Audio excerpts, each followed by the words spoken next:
Hey everyone, this is Nathan Greenwood coming at you with another video. Today I want to give you a quick tip on something that I do whenever I feel overwhelmed or angry, and I also want to explain why it works and has to do with our nervous system.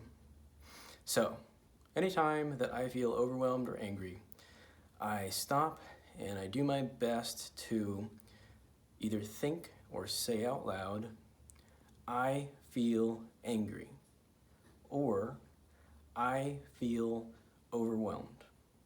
Now, whenever I do that, and whenever a person does this, we're engaging our prefrontal cortex. It's a very specific area of the brain, deals with logical thought, planning, etc.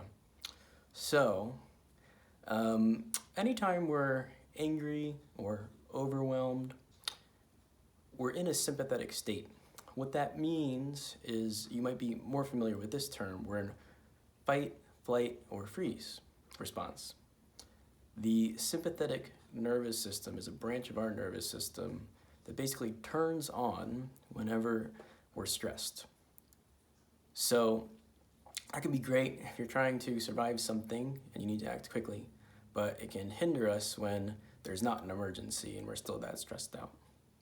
So when you have that thought, I feel angry or I feel overwhelmed, you say that to yourself one way or another.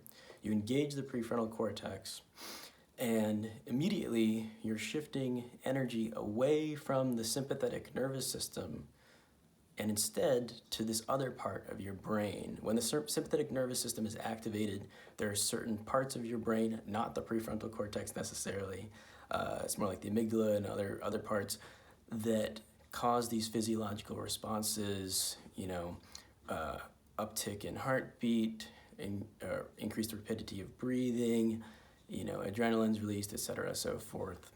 So by having that simple thought, saying that simple sentence to yourself, you essentially biohack your nervous system in real time, because you only have so much energy, and if it's not going to one place, it's going to another.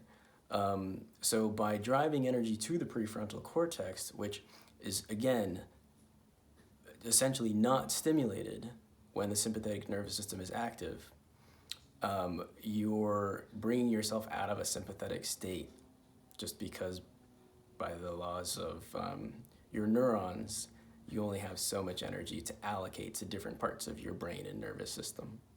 So another way that this can be helpful is you can also use it to help others.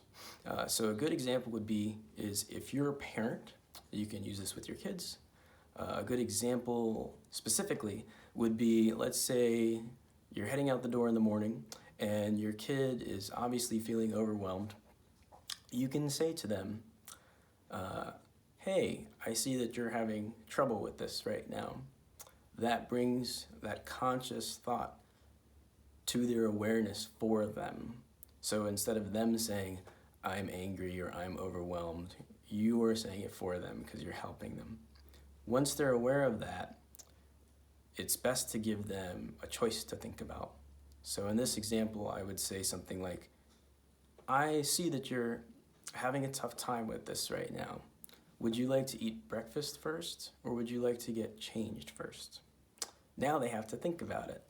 So instead of being overwhelmed or angry, they're thinking, they're engaging their prefrontal cortex, the logical part of their brain, and essentially they're kind of distracting themselves, but it works at the physiological level as well. So I hope that this tip is helpful and resourceful for you guys, and I really hope that you like the explanation behind it, because this is all solid science and it's pretty amazing to me. As always, be gifted and stay blessed, and in one of the next videos I will share exactly what that means to me and why I keep saying it to you. Until then, take care.